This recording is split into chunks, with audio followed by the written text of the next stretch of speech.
अस्सलाम वालेकुम everyone. Sets का टॉपिक चल रहा है हमारे पास और अब हम आ गए हैं 3.2 राइट। इसमें हमारे पास जो है वो ऑपरेशन ऑन सेट्स है। तो इसको स्टार्ट करने से पहले, इसका क्वेश्चन नंबर 1 करने से पहले हम यहाँ पे जो है वो कुछ कॉन्सेप्ट्स को डिस्कस कर लेते हैं ताकि जल्दी से फटाफट, ताकि आपको थोड़ा सा आइडिया हो जाए कि इसमें हम क्या करने वाले हैं। तो ये हमारे पास जो है वो ऑपरेशन ऑन सेट्स हैं, ठीक है। ऑपरेशन ऑन सेट्स में हमारे पास सबसे पहले जो है यूनियन है। यूनियन के बाद हमारे पास जो है वो डिफरेंस है, इंटरसेक्शन है, ठीक है। यूनियन में हमारे पास क्या है, यूनियन में जब जब भी हम दो सेट्स का करते हैं, union of sets A and B, A और बी का हमें यूनियन करना है। तो इसमें जो है वो it is a set of all elements A and B. A और बी में जितने भी एलिमेंट्स होंगे सब लिख दिए जाएंगे।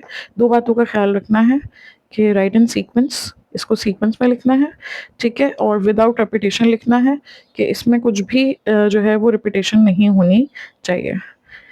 और इंटरसेक्शन में हम क्या करेंगे, is a set of common elements, जो भी दोनों में सेट्स में कॉमन होंगे कॉमन एलिमेंट्स को लिख दिया जाएगा। यूनियन को जो है इस तरह से शो किया जाता है, ए यूनियन बी, दोनों सेट्स को मिला के लिख दिया जाता है। इंटरसेक्शन में हमारे पास जो है वो ए इंटरसेक्शन बी इस तरह से लिखा जाता है और इसमें कॉमन एलिमेंट्स लिख दिए जाते हैं, ठीक है। ये इसको इससे डिनोट किया जाता है, राइट, यूनियन को, और इंटरसेक्शन को जो है वो इससे डिनोट किया जाता है। इसके बाद हमारे पास डिफरेंस है। तो डिफरेंस ऑफ सेट्स ए और बी का अगर हमें डिफरेंस लेना है, ए माइनस बी से शो करेंगे। ए माइनस बी अगर हम कर रहे हैं तो A minus B is a set of elements of A not B. इसमें ए के सारे एलिमेंट्स आ जाएंगे और बी के नहीं आएंगे। बी के जो एलिमेंट्स ए में होंगे हम उनको कैंसिल आउट कर देंगे। इसी तरह से अगर बी माइनस ए कर रहे हैं तो is a set of elements of B not A. तो इसमें हम ये करेंगे कि बी सेट लिखेंगे, फिर ए सेट लिखेंगे, ए सेट के एलिमेंट्स बी में से माइनस कर देंगे और फिर आंसर मेंशन कर दिया जाएगा। इसको जल्दी से फटाफट देख लेते हैं, इसकी एक दो एग्जांपल्स कर लेते हैं। अगर हमारे पास एक सेट है ए सेट हमारे पास जो है, ए सेट हमारे पास जो है इसमें लिखा हुआ है ए बी सी, और बी सेट में हमारे पास लिखा हुआ है सी डी, ठीक है। अब हमने इसमें अगर यूनियन फाइंड आउट करना है तो यूनियन के लिए हम क्या करेंगे, ए यूनियन बी सबको मिला के लिख देंगे, ठीक है, सबको मिला के लिख देंगे। तो ए बी सी डी हमने सीक्वेंस में लिखा और हमने इसको जो है वो रिपीट नहीं किया। तो यहाँ पे सी रिपीट हो रहा था लेकिन हमने इसको रिपीट नहीं किया, सीक्वेंस में लिखा, तो ये हमारे पास यूनियन हो गया। इसके बाद इंटरसेक्शन में हम क्या करते हैं, कॉमन एलिमेंट्स को लिखते हैं। तो सी दोनों में कॉमन है, तो ए इंटरसेक्शन बी में हमारे पास क्या आ जाएगा, सी आंसर आ जाएगा। मिस अगर कुछ भी कॉमन नहीं होगा तो फिर हमारे पास वो डिसजॉइंट सेट्स होते हैं जिसमें कुछ भी कॉमन नहीं होता। ये ओवरलैपिंग सेट्स होते हैं जिसमें कुछ कॉमन होता है लेकिन कुछ और भी बाकी बचता है। तो अब यहाँ पे हमारे पास एम्प्टी सेट होगा अगर कुछ भी कॉमन नहीं होगा। फिर इसके बाद हमारे पास अगर ए माइनस बी कर रहे हैं तो ए माइनस बी में क्या किया जाएगा, ए सेट आ जाएगा, माइनस बी, बी के लिए बी सेट आ जाएगा। दोनों में सी आ रहा है तो ए में से बी को, बी में सी है तो सी को कैंसिल कर दिया जाएगा और यहाँ पे ए और बी लिख दिया जाएगा। सेकंड सेट में से कुछ नहीं लिखा जाएगा।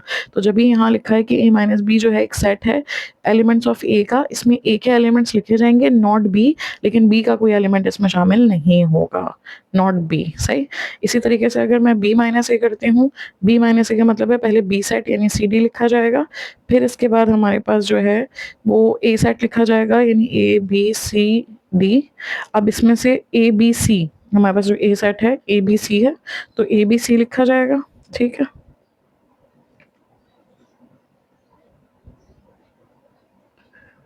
और यहाँ पे हमारे पास ये सी यहाँ पे आ रहा है, सी कैंसिल हो जाएगा तो हमारे पास यहाँ पे बी माइनस ए जो है वो क्या आ जाएगा, इसके अंदर हमारे पास डी आ जाएगा। सॉरी गाइज, हमारे पास bit distracted, some rodents are here. I think I should pause the video and look into this matter. Okay. Okay guys, now let's continue. अब यहाँ पे हमारे पास जो है वो इसीलिए लिखा हुआ है कि is a set of B, कि इसमें बी के जो एलिमेंट्स हैं वो आ जाएंगे, नॉट ए, ए के नहीं आएंगे। तो ए में हमारे पास सी था, सी को हम यहाँ कैंसिल कर चुके हैं और यहाँ पे सिर्फ बी के एलिमेंट्स जो हैं वो आ गए। तो इस तरह से हमने ऑपरेशंस ऑफ सेट्स को डिफाइन कर लिया। अब जो मैंने आपसे कहा था डिसजॉइंट सेट्स, ओवरलैपिंग सेट्स, ये क्या हैं, इसको फटाफट हम डिस्कस कर लेते हैं, बहुत आसान है। तो ये अगर आप सीख लेंगे तो फिर आपको जो है वो बहुत आसानी से वेन डायग्राम्स और बाकी चीज़ों में आसानी हो जाएगी, तो ये बेसिक्स हैं, बेसिक्स आएंगी तो बाकी चीज़ें आएंगी। सेट्स में हमारे पास डिसजॉइंट्स है, ओवरलैपिंग है, और फिर एक हमारे पास है सबसेट्स। तो डिसजॉइंट्स में हमारे पास क्या होगा, डिसजॉइंट सेट्स में जो है वो कोई कॉमन एलिमेंट्स नहीं होते, having no common elements, no common elements, they just keep coming. Overlapping में हमारे पास जो है have are sets having some common elements, इसमें कुछ common elements होते हैं, ठीक है, but neither of the sets is a subset of the other. लेकिन एक दूसरे का पूरा पूरा हिस्सा नहीं बन जाता है कि एक सेट पूरा दूसरे में शामिल है। अगर एक सेट पूरा दूसरे में शामिल हो जाएगा तो वो सबसेट बन जाएगा। यानी यहाँ पे क्या हो जाएगा, subsets are having one set as a part of other. एक सेट जो है वो दूसरे का हिस्सा होता है। कैसे, देखें मैं आपको समझाती हूँ, बहुत आसान। ये जो जितने भी सेट्स होते हैं हमारे पास, ए बी सी सेट्स, इनको हमारे पास जो है वो ओवल से या सर्कल से शो किया जाता है, आमतौर पे सर्कल से। और जो यूनिवर्सल सेट होता है, जो हमने डिस्कस किया था कि सबसे बड़ा सेट होता है, उसको रेक्टेंगल से शो किया जाता है। तो डिसजॉइंट सेट्स ऐसे सेट्स हैं इसमें कोई कॉमन एलिमेंट्स नहीं है, नो कॉमन एलिमेंट्स। तो जब कुछ भी कॉमन नहीं है तो यहाँ पे जैसे ए सेट है, ए सेट में लिखा है 1 2 और बी सेट में लिखा हुआ है 3 4, तो ये दीज आर टोटली डिफरेंट। तो ए सेट बिल्कुल सेपरेट बन जाएगा, बी सेपरेट बन जाएगा, यहाँ आ जाएगा 1 2, इसमें कॉमास यूज नहीं किए जाते। फिर यहाँ पे 3 और 4 आ जाएगा सेपरेटली, 34 नहीं है तो सेपरेट लिखेंगे। अब यहाँ पे हमारे पास जो है वो कह रहे हैं कुछ तो कॉमन होता है इसमें, लेकिन जो है वो कोई भी दूसरे का हिस्सा नहीं होता। यानी कि ए सेट में लिखा है 1 2, तो बी सेट में खाली 2 नहीं लिखा होगा कि 2 पूरा इसका हिस्सा बन जाए। Are you getting my point? यहाँ पे चंदा है 2 के साथ और भी चीज़ें होंगी, यानी कॉमन तो होगा लेकिन इसमें भी कुछ बचेगा और इसमें भी कुछ बचेगा। तो अब यहाँ पे 2 क्योंकि दोनों में कॉमन है तो ये एक दूसरे को ओवरलैप कर जाएंगे। 2 दोनों में कॉमन है तो ये ए और बी सेट एक दूसरे पे आ जाएंगे। तो ए में हमारे पास 2 हो गया ये रहा और 1 रह गया, और बी में हमारे पास 4 और 5 रह गया, राइट। तो इस तरह से ओवरलैपिंग सेट्स बनेंगे। सब सेट्स में क्या होगा कि एक सेट अगर ए है, आप समझ ही गए होंगे कि एक दूसरे का हिस्सा बन जाएगा, तो ए सेट ये है। अब बी सेट में हमारे पास लिखा हुआ है 1 2 4 5, तो अगर बी सेट में ये लिखा हुआ है तो ये ए सेट पूरा का पूरा इसके अंदर चला गया, यानी कि ये हमारे पास बी सेट है और इसमें ए आ चुका है। तो ए सेट में 1 2 है, बी के अंदर 1 2 आ चुका। अब 4 5 जो है वो सिर्फ बी का हिस्सा है, ए का हिस्सा नहीं है। तो इस तरीके से ये हमारे पास जो है वो, ये आपको पता होने चाहिए, डिसजॉइंट्स हैं, ये ओवरलैपिंग है और ये सबसेट्स हैं। ये हमारे पास जो है वो तीनों जो हैं उसकी डायग्राम्स बिल्कुल डिफरेंट होती हैं। तो अगर हमारे पास पेपर में ये सिनेरियो आता है, दिस इज योर केस 1, तो क्या करेंगे, this is your case 2 and this is your case 3, तो क्या करेंगे। अच्छा, अब इन तीनों में जो है इससे पहले कि तीनों हम ऑपरेशंस को डिस्कस करें, यानी कि हमारे पास जो है वो यूनियन, इंटरसेक्शन, डिफरेंस को डिस्कस करें, इसके कॉम्प्लीमेंट को भी डिस्कस कर लेते हैं। जो मैंने आपको बताया था कि कॉम्प्लीमेंट के लिए you might be hearing the noises of the rodents। अब यहाँ पे हमारे पास जो है कॉम्प्लीमेंट में हम क्या करते हैं, कॉम्प्लीमेंट ऑफ अ सेट जब करते हैं तो कॉम्प्लीमेंट के लिए हम जो है उसको यूनिवर्सल सेट से माइनस कर देते हैं। यूनिवर्सल सेट के लिए हम क्या करते हैं, रेक्टेंगल यूज करते हैं, तो उसको भी डिस्कस कर लेते हैं। कॉम्प्लीमेंट ऑफ अ सेट, ठीक है, कॉम्प्लीमेंट ऑफ अ सेट, ये हमारे पास क्या सेट है, complement of a set is having all elements of universal set. इसमें यूनिवर्सल सेट के जो है, यूनिवर्सल सेट के सारे एलिमेंट्स हैं, ठीक है, विच डू नॉट, जैसे अगर complement of a set A हम कर रहे हैं तो is a set having all the elements of universal set which do not belong to A. इसमें यूनिवर्सल सेट के तो सारे एलिमेंट्स आ जाएंगे लेकिन वो आएंगे जो ए को बिलोंग नहीं करते। क्या मतलब है, इसको थोड़ा सा आप करेंगे तो समझ आएगा। और कॉम्प्लीमेंट को जो है, कॉम्प्लीमेंट ऑफ अ सेट को, जैसे कॉम्प्लीमेंट ए सेट का ले रहे हैं तो इसको नॉट ए भी कहा जाता है, कॉम्प्लीमेंट ऑफ बी है तो इसको नॉट बी भी कहा जाता है, ठीक है। अच्छा, अब यहाँ पे इसको कैसे करके जो है वो किया जाएगा, जैसे यूनिवर्सल सेट आपको पता है सबसे बड़ा सेट होता है। तो अगर ए सेट में हमारे पास 1 2 लिखा हुआ है तो यूनिवर्सल सेट में इससे ज़्यादा एलिमेंट्स होंगे, ठीक है। और सारे सेट्स, अगर नीचे और बहुत सारे सेट्स हैं तो वो सारे जितने भी एलिमेंट्स होंगे वो सब इसमें मौजूद होंगे। तो यहाँ पे मैंने एक ऐसे ही रैंडम सा एक यूनिवर्सल सेट लिख दिया। अब अगर जो है मुझे कॉम्प्लीमेंट फाइंड आउट करना है, कॉम्प्लीमेंट को हम ए डैश से भी शो करते हैं, इसको ए प्राइम भी पढ़ते हैं, ए कॉम्प्लीमेंट भी पढ़ते हैं, और इसको ए सी इस तरह से भी शो किया जाता है। ये दोनों दोनों ही इसकी नोटेशन में है।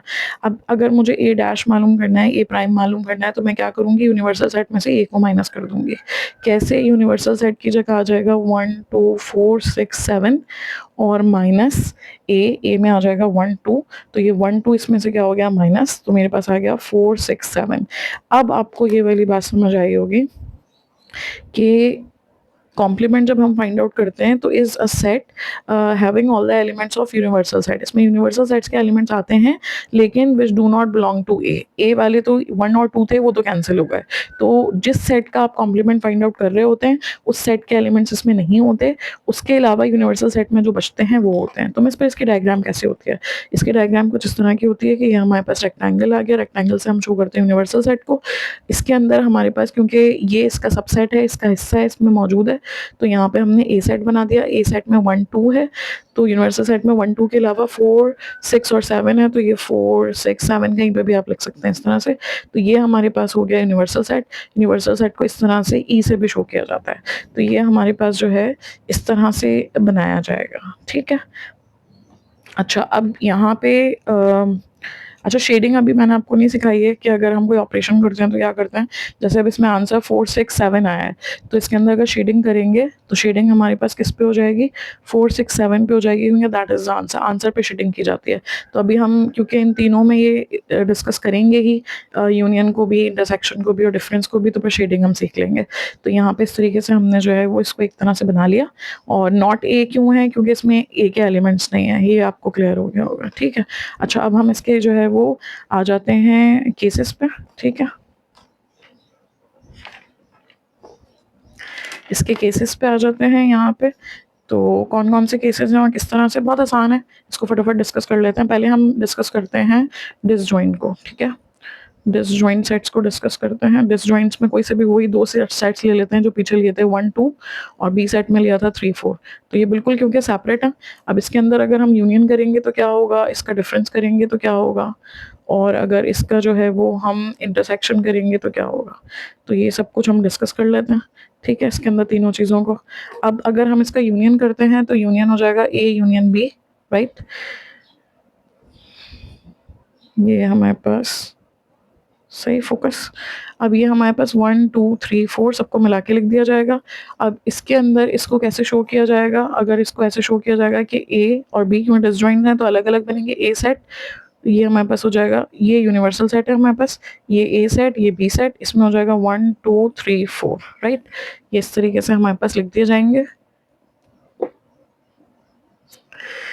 और यूनियन के लिए भी सेम डायग्राम होगी, और अगर हम इसका जो है इंटरसेक्शन बना रहे हैं तो इंटरसेक्शन के लिए भी सेम डायग्राम होगी। डायग्राम तो सेम ही रहेगी, सिर्फ हमारे पास जो आंसर्स आएंगे उसके बेस पे शेडिंग डिफरेंट हो जाएगी। तो ये हमारे पास हो गया इंटरसेक्शन। और फिर अगर हम इसका जो है वो डिफरेंस कर रहे हैं तो डिफरेंस में 2 सिनेरियोस कर लेते हैं, ए माइनस बी भी कर लेते हैं और बी माइनस ए भी कर लेते हैं, ठीक है। अच्छा, पहले हम इन दोनों को डिस्कस कर लेते हैं। यूनियन को, इंटरसेक्शन में क्या हो जाएगा, ए इंटरसेक्शन बी, दोनों में हमारे पास कुछ भी कॉमन नहीं है तो एम्प्टी सेट होगा। तो हमारे पास सिंपल इंटरसेक्शन के अंदर तो ये बन जाएगा, कोई शेडिंग नहीं होगी क्योंकि आंसर एम्प्टी सेट है। लेकिन ए यूनियन बी में जो है वो सब हमारे पास आ गए हैं आंसर में, 1 2 3 4 सब हैं, तो इसके अंदर जो है वो सब पे शेडिंग हो जाएगी इस तरह से। तो ये हमारे पास इसकी डायग्राम हो गई। अब डिफरेंस को डिस्कस करते हैं। डिफरेंस में अगर हमारे पास ए माइनस बी है तो हम जब माइनस करेंगे, यानी ए में आ गया 1 2 माइनस बी में आ गया 3 4, तो कुछ भी माइनस नहीं होगा क्योंकि यहाँ पे 3 भी नहीं है 4 भी नहीं है, तो आंसर में 1 2 आ जाएगा। तो जब आप इसकी डायग्राम बनाओगे यहाँ पे ए और बी वाले की, तो ये ए है ये बी है, डायग्राम तो सेम बनती है। तो यहाँ पे आ जाएगा ए, यहाँ पे आ जाएगा बी, राइट। ये मैंने फिर बाहर लिख दिया। ये हमारे पास यहाँ पे आ जाएगा यूनियन सेट, क्या कहते हैं, यूनिवर्सल सेट।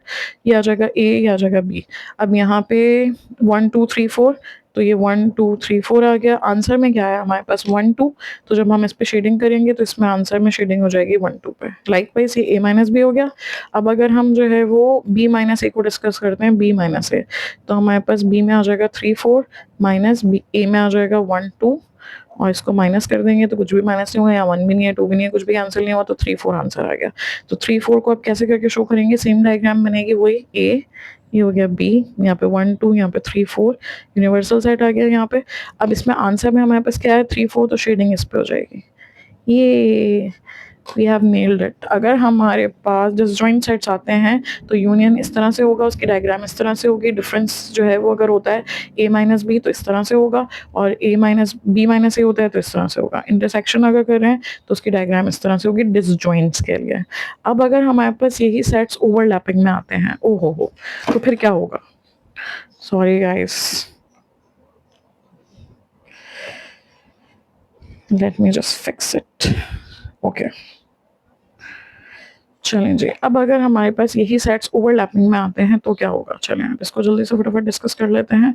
ओवरलैपिंग भी बहुत आसान है। ओवरलैपिंग के अंदर हम सेट्स ले लेते हैं यहाँ पे 1 2, ठीक है, और इसमें कुछ ओवरलैप होना चाहिए, कुछ बचना भी चाहिए, तो 2 को ओवरलैप कर लेते हैं और 3 यहाँ बच गया, ठीक है। ये सेट्स हमने ले लिए। अब आ जाए इसके अंदर यूनियन, फिर आ जाता है इंटरसेक्शन, सही, फिर ले लेते हैं डिफरेंस। डिफरेंस में दोनों को ले लेंगे, ए माइनस बी को भी और बी माइनस ए को भी, ठीक है। अच्छा, अब यूनियन करेंगे तो यूनियन में क्या हो जाएगा, दोनों को मिला के लिखेंगे ए यूनियन बी, तो 1 2 3 तीनों आ जाएंगे, यानी सीक्वेंस में लिखा और विदाउट रेपिटेशन लिखा। फिर अगर हम इंटरसेक्शन की बात करें, ए इंटरसेक्शन बी, तो ए इंटरसेक्शन बी के अंदर हमारे पास दोनों में क्या कॉमन है, दोनों में हमारे पास 2 आ रहा है, तो इसमें 2 आ जाएगा। अब डिफरेंस की अगर बात करते हैं, ए माइनस बी, तो ए माइनस बी के अंदर हमारे पास जो है 1 2 माइनस 2 3 इस तरह से। तो इसमें से ये 2 है यहाँ पे, तो 2 कैंसिल हो जाएगा, तो यहाँ पे 1 आ जाएगा। और b माइनस ए, तो पहले b लिखा जाएगा और फिर a लिखा जाएगा, इसमें से 2 कैंसिल हो जाएगा, तो यहाँ पे वी विल गेट 3, राइट। अब इसकी डायग्राम्स किस तरह से बनेगी, तो डायग्राम्स तो सबकी हमारे पास सेम होंगी, शेडिंग डिफरेंट होगी, राइट। तो ये हमारे पास आ गया universal set. Let's try to do it nicely.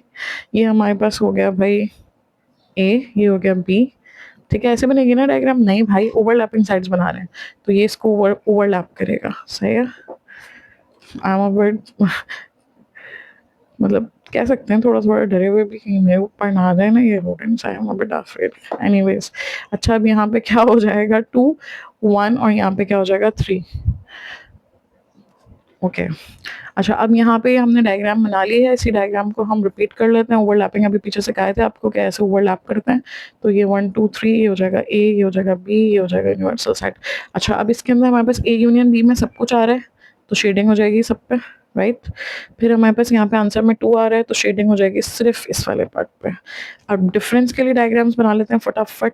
यहाँ पे अगर हम जो है वो कर रहे हैं ए माइनस बी को, तो क्या हो जाएगा, यहाँ पे ये आ गया ए, ये आ गया बी, ये हो गया 2, ये हो गया 3 1, और ये हमारे पास यूनिवर्सल सेट। अब p माइनस ए को कर रहे हैं, तो उसके लिए भी एक डायग्राम बना लेते हैं कि यहाँ पे हमारे पास हो जाएगा a b 2 1 3 और ये यूनिवर्सल सेट, ठीक।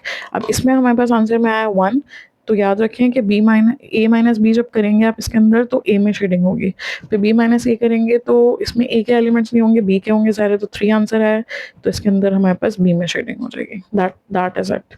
ये हमारे पास सेकंड केस डिस्कस हो गया। पहले हमने किया था डिसजॉइंट, ठीक है, पहले हमने डिसजॉइंट को किया है।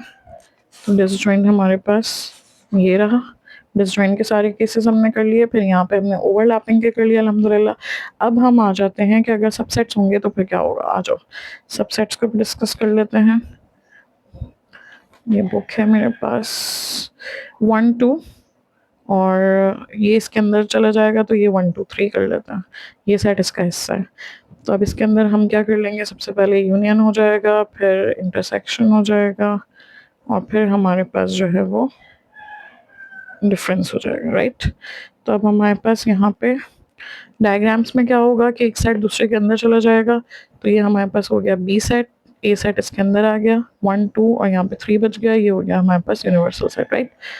फिर इसके बाद एक और डायग्राम इसी तरह से बनेगी, ये हो जाएगा हमारे पास बी, फिर ये हो जाएगा ए, ये हो जाएगा यूनिवर्सल सेट 1 2, और ये हो जाएगा 3। तो अब यूनियन अगर हम करते हैं दोनों का, दोनों को मिलाएंगे, तो जब भी हम इसको मिलाएंगे तो बड़ा वाला सेट ही आएगा आंसर में, ज़ाहिर है, तो 1 2 3। इंटरसेक्शन करेंगे तो हमारे पास क्या कॉमन आ रहा है, 1 2 दोनों में आ रहा है, तो इंटरसेक्शन में हमारे पास 1 2 आ जाएगा। डिफरेंस अगर करते हैं ए माइनस बी, ए माइनस बी के लिए इस तरह से सभी कुछ कैंसिल हो जाएगा, तो ये हो जाएगा एम्प्टी सेट। और अगर b माइनस ए करते हैं तो b में हमारे पास 1 2 3 है, और a में जो है 1 2 है, तो 1 2 कैंसिल हो जाएगा और सिर्फ 3 रह जाएगा, सही है भाई। तो अब यहाँ पे हम पहले इसको सॉल्व कर लेते हैं। 1 2 3 सब कुछ आ रहा है आंसर में, तो इस पूरे पे शेडिंग हो जाएगी। फिर हमारे पास यहाँ पे आंसर में 1 2 आ रहा है, तो सिर्फ इस पे शेडिंग हो जाएगी। अब यहाँ पे हमारे पास अगर हम a माइनस बी करते हैं, तो a माइनस बी में हमारे पास ये b है, ये a है 1 2, ये हो गया 3। अगर हमारे पास ये है, अच्छा साथ में फिर हम b माइनस ए को भी कर लेते हैं, ये b है, हमारे पास ये ए है 1 2 3। अच्छा, अब इसमें हमारे पास क्या है, एम्प्टी सेट है, क्योंकि ये जो हमारे पास आंसर आ रहा है डिफरेंस का ए माइनस बी का, तो ये हमारे पास क्या है, एम्प्टी सेट है, तो इसमें कोई शेडिंग, इसमें कोई शेडिंग नहीं होगी। और ये हमारे पास बी माइनस ए जो है, इसमें आंसर 3 आ रहा है, तो 3 का मतलब है कि यहाँ यहाँ यानी ए के बाहर बी में जो है वो शेडिंग हो जाएगी, राइट। तो ये हमारे पास तीनों सिनेरियोज हमने डिस्कस कर लिए। Now we are ready for the exercise. Okay guys, let's start. 3.2 है हमारे पास। सबसे पहले कह रहे हैं consider the universal set. Universal set हमारे पास ये है एक्स सच दैट, एक्स ऐसा है कि x is a multiple of 2, 2 का मल्टीपल है, यानी 2 का टेबल पढ़ना है। एक्स इज ग्रेटर देन 0, 0 से बड़ा है, तो अगर 2 का टेबल पढ़ना है तो 1 तो आएगा नहीं 2 के टेबल में, तो 2 से स्टार्ट करेंगे, फिर 2 4 6 8 कहाँ तक पढ़ना है, लेस देन और इक्वल टू 30, 30 से छोटा या 30 के बराबर। तो इसका मतलब है यूनिवर्सल सेट हमारे पास किसके बराबर हो जाएगा, यूनिवर्सल सेट हमारे पास बराबर हो जाएगा, 2 का टेबल पढ़ना है, 2 4 6 8 10 12 14 16, राइट, 18 20 22 24 26 28 एंड 30, क्योंकि उन्होंने कहा था कि मल्टीपल है, 2 का टेबल पढ़ना है, लेकिन कहाँ तक पढ़ना है, लेस देन और इक्वल टू 30, तो ये हमने जो है वो 30 तक बना लिया। इसके बाद कह रहे हैं कि एक्स सच दैट, एक्स ऐसा है कि x is a multiple of 6, 6 का मल्टीपल है भाई, 6 का टेबल पढ़ना है, पढ़ लो। ए का सेट जो बनेगा 6 का मल्टीपल, तो हमारे पास 6 का टेबल जो है वो यहाँ पे लिखा हुआ भी है। 6 1 6 12, 6 3 18, 6 4 24, 6 5 6 5 30, तो यानी बस हम 30 तक जाएंगे, इसके आगे टेबल नहीं पढ़ सकते, क्योंकि हमारे पास आपको पता है जितने भी सेट्स होते हैं सब जो है वो किसके पाबंद हैं, वो सब यूनिवर्सल सेट के पाबंद हैं, कोई इससे बाहर नहीं जा सकता। तो ये हो जाएगा 6 12 18 24 और 30, सही। अब इसके बाद हमारे पास आ जाएगा बी सेट। बी सेट को लेकर आते हैं। बी सेट में क्या कह रहे हैं, इज अ मल्टीपल ऑफ 8, बहुत आसान है, 8 के मल्टीपल्स, 8 का टेबल हमें आता है, ठीक है। तो 8 में आ जाएगा 8 1 ज़ा 8, 8 2 ज़ा 16, 8 3 ज़ा 24, 8 3 ज़ा 24, 8, अब इसके बाद 32 नहीं आ रहा है इसमें, 8 4 ज़ा 32 तो बड़ा हो जाएगा ज़ाहिर है, तो बस ये छोटा सा सेट हो गया 8 16 और 24, सही है भाई। तो अब हमने जो है वो ये यूनिवर्सल सेट ए और बी को कर लिया। कह रहे हैं list all the elements of A and B in tabular form. A और बी के एलिमेंट्स बता दें टेब्यूलर फॉर्म में। ए और बी के एलिमेंट्स हम पहले निकाल चुके हैं टेब्यूलर फॉर्म में, तो ये हमारा फर्स्ट पार्ट सॉल्व हो गया। टेब्यूलर फॉर्म का मतलब होता है कि आप इसके एलिमेंट्स बता दीजिए, यानी कि list all the elements with in brackets, वो हम कर चुके हैं। इसके बाद क्या कह रहे हैं भाई, इसके बाद कह रहे हैं A intersection B find out करें, बहुत आसान है। तो ए इंटरसेक्शन भी तो हमें आता है कि कॉमन लेना है, तो हम इन दोनों में कॉमन ले लेंगे। ए की जगह आ जाएगा 6 12 18 24 और 30। पेपर में इस तरह से लिखा जाएगा, वरना हम डायरेक्ट लिख देते, फिर ये स्टेप्स शो किए जाते हैं ना। तो पहले ए लिखा जाएगा, फिर इंटरसेक्शन का इस तरह से सिंबल बनेगा, ए की जगह ए सेट, ये देखो चंदा, ये देखो ए सेट, ए की जगह ए सेट आ गया, ये आ गया, सही। फिर इसके बाद हमारे पास इंटरसेक्शन का सिंबल था, तो हमने इंटरसेक्शन बना दिया। फिर हमारे पास जो है वो बी है, तो बी की जगह हमारे पास क्या आ जाएगा, बी की जगह हमारे पास बी सेट आ जाएगा। बी सेट हमारे पास क्या है, 8 16 24, ये हो गया, ठीक है। अब क्या करना है, इसके अंदर इंटरसेक्शन लेना है, यानी कॉमन एलिमेंट्स। तो कॉमन हमारे पास क्या आ रहा है, दोनों में हमारे पास क्या है, 24 है, 24 है, और तो कुछ कॉमन नहीं है, तो ये हमारे पास ए इंटरसेक्शन बी आ गया 24, ईजी हो गया। अब इसके बाद हम चलते हैं थर्ड पार्ट पे, ठीक है भाई। थर्ड पार्ट में हमारे पास क्या कह रहे हैं, थर्ड पार्ट में हमारे पास कह रहे हैं ड्रॉ अ वेन डायग्राम। इसकी वेन डायग्राम बना दे। वेन डायग्राम कौन सी मुश्किल है, हम सीख के आ रहे हैं, तो हम वेन डायग्राम बना देते हैं फटाफट। क्या बोल रहे हैं आप, प्लीज़ पेंसिल और वो यूज़ कर लीजिएगा, प्रकार वगैरह, ठीक है, स्केल रूलर वगैरह। तो ये हमने जो है इस तरह से बनाया। अच्छा, सबसे पहले इसको बनाने से पहले, ए और बी को बनाने से पहले हम देखेंगे कि जो हमने सीखा था कि केस 1 है, 2 है या 3 है, यानी ये डिसजॉइंट सेट्स हैं, ओवरलैपिंग है, सबसेट्स हैं। तो आप यहाँ पे देखेंगे हमारे पास 24 कॉमन है, तो और इसमें भी कुछ बच रहा है, इसमें भी कुछ बच रहा है, तो इसका मतलब है कि ये कौन से सेट्स ये हैं, ओवरलैपिंग, सही। तो अब वो यहाँ पे काम आएगा जो हमने सीखा था, ओवरलैपिंग सेट्स बनाने हैं। तो इसका मतलब है कि एक दूसरे पे इस तरह से करके बनाए जाएंगे, या जाएगा ए, ओहो, या जाएगा ए, या जाएगा बी, ठीक। और ये आ गया हमारे पास यूनिवर्सल सेट। तो ए और बी में 24 कॉमन है, ए में से 24 यहाँ चला गया, तो अब ये बचा 6 12 18 30। तो ये जो बचा ए में वो लिख दिया, और बी में से 24 यहाँ पे आ गया, बी में हमारे पास 8 और 16 आ गया। अब हमारे पास जो बच गया, यानी ये पूरा यूनिवर्सल सेट है, तो यूनिवर्सल सेट में हमारे पास क्या था, 2 2 दोनों में नहीं है, तो यहाँ पे हमने जो है वो शेडिंग का फ़ायदा हुआ। तो यहाँ पे 2 4 6 इसमें आ चुका है, 8 भी आ चुका है, फिर हमारे पास जो है वो इसमें 10 बच गया, 12 इसमें जा चुका है, 14 16 इसमें जा चुका है। फिर इसके बाद हमारे पास यहाँ पे 20 है, 22 है, 24 जा चुका है, 26 है, 28 है। तो इस तरह से ये रेडी हो गया, सिंपल। ये हमने इसकी वेन डायग्राम बना दी। अब आंसर हमारे पास क्या था, 24। तो इसका मतलब है शेडिंग सिर्फ किसके ऊपर हो जाएगी, ये हमारे पास 24 पर शेडिंग हो जाएगी। खत्म, क्वेश्चन नंबर 1 डन हो गया हमारे पास। अब इसके बाद हम चलते हैं क्वेश्चन नंबर 2 पे।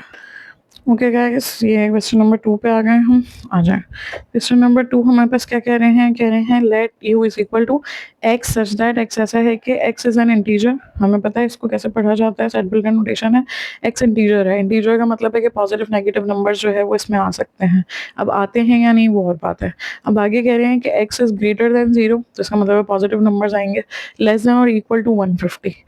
तो हम इसको लिख लेते हैं फटाफट। हमारे पास यहाँ पे यूनिवर्सल सेट जो है उसमें हमारे पास आ रहा है, इंटीजर्स का सेट है, 0 से कह रहे हैं कि बड़ा है, ठीक है। ये देखें, ग्रेटर देन 0, 0 से बड़ा है, तो 1 2 3 इस तरह से चलता जाएगा।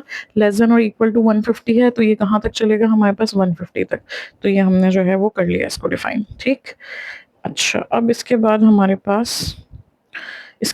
पास आगे क्या कह रहे हैं कि जी हमारे पास जो है एक्स सच दैट एक्स ऐसा है कि एक्स, और ये हम कर चुके हैं अभी जो solve, is equal to 2 to the power m। ये जो है 2 की पावर m है, यानी m हमारे पास जो है क्या है, फॉर द इंटीजर m हमारे पास m हमने जो लेना है वो 2 की पावर्स में लेना है। तो अब 2 की पावर में कैसे लेंगे, तो ये देखिए हमने लिखा 2 की पावर m। अब 2 की पावर m लेना है तो 2 की पावर 1, 2 की पावर 3 इस तरह से लेते जाएंगे। लेकिन आपको पता है कि ये जो सेट हम सॉल्व कर रहे हैं, जी सेट, ये हमारे पास किसका पाबंद है, यूनिवर्सल सेट का। तो ये जब तक होगा जब तक 150 से बड़ा ना हो जाए, यानी 2 की पावर 1, 2 की पावर 2, 2 की पावर 3, 2 की पावर 4 इस तरह से इसको लेते जाएंगे। और जब तक लेंगे जब तक ये 150 से बड़ा ना हो जाए। तो इसको कर लेते हैं, 2 की पावर 1 2, फिर 4, 4 टू ज़ा 8, 8 टू ज़ा 16, 16 टू ज़ा 32, फिर 16 32 टू ज़ार 64, फिर 64 टू ज़ार 128 और 128 टू ज़ार 256। अब अगर आप यहाँ पे देखो 2 की पावर 7 तक तो ठीक है, 150 के अंदर आ रहा है। लेकिन 2 की पावर 8 हमारे पास क्या हो गई है, ये हमारे पास जो है वो लाइन क्रॉस हो गई है, 256 जो है वो इससे बाहर जा रहा है। तो इसका मतलब है कि यहाँ पे हम कहाँ तक नंबर्स लेंगे, 2 4 8 16 32 64 128, बस इसके आगे नहीं जाएंगे। 2 की पावर m लेना था, ठीक है, और 2 की पावर जब तक लेनी थी जो इसके अंदर को वो काबिले को बोलूँ तो वो 2 की पावर 7 तक है। अब इसके बाद हमारे पास क्या कह रहे हैं, एच में कह रहे हैं एक्स इज दैट एक्स ऐसा है कि x is a square. X square number है, बहुत आसान है, स्क्वायर नंबर्स लिखने हैं। स्क्वायर नंबर्स हमें आते हैं। स्क्वायर नंबर्स कौन से होते हैं, 1 1 ज़ार 1, 2 2 ज़ार 4, 3 3 ज़ार 9, 4 4 ज़ार 16, सही। तो स्क्वायर नंबर्स को हम यहाँ पे लिख लेते हैं, 2 की पावर क्या कहते हैं 1, 1 का स्क्वायर 1, 2 का स्क्वायर 4, 3 का स्क्वायर 9, 4 का स्क्वायर 16। तो इस तरीके से लिख लें सारे। कब तक लिखेंगे, जो 150 में कवर हो जाए। तो 5 5 ज़ार 25, 6 6 ज़ार 36, डायरेक्ट वहाँ भी लिख सकते हैं, आपको समझाने के लिए मैं यहाँ पे लिख रही हूँ। 7 7 ज़ार 49 इस तरह से लिखते जाएंगे, ठीक है। कब तक लिखेंगे, जब तक वो 150 के ऊपर अबव ना चला जाए। तो अगर आप चाह रहे हैं तो वो यहाँ डायरेक्ट कर लेता हूँ, यहाँ पे डायरेक्ट स्क्वायर नंबर्स लिख लेते हैं, ठीक है।